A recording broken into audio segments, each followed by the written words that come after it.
Tanzania imejaliwa na vivutio vingi vya utalii ambapo sekta hii na mchango mkubwa sana kwenye uchumi. Tunapoelekea 2030 tutaendeleza kuikuza zaidi sekta hii tukilenga kufikia watalii wa ndani na nje milioni 8 ifikapo 2030.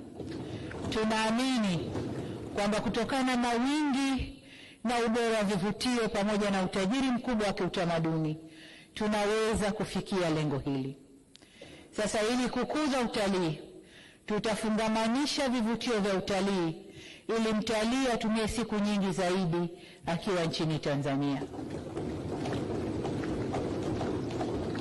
Vile vile tutaboresha vyuo vyetu vya utalii na ukarimu kwa kuongeza idadi ya watoa huduma wenye weledi katika fani zote kwenye sekta hii ya utalii na ukarimu.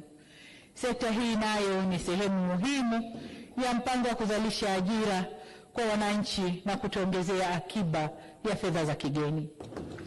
Tutaendeleza pia jitihada za uhifadhi na utunzaji wa maliasili sambamba na kupambana na ujangili.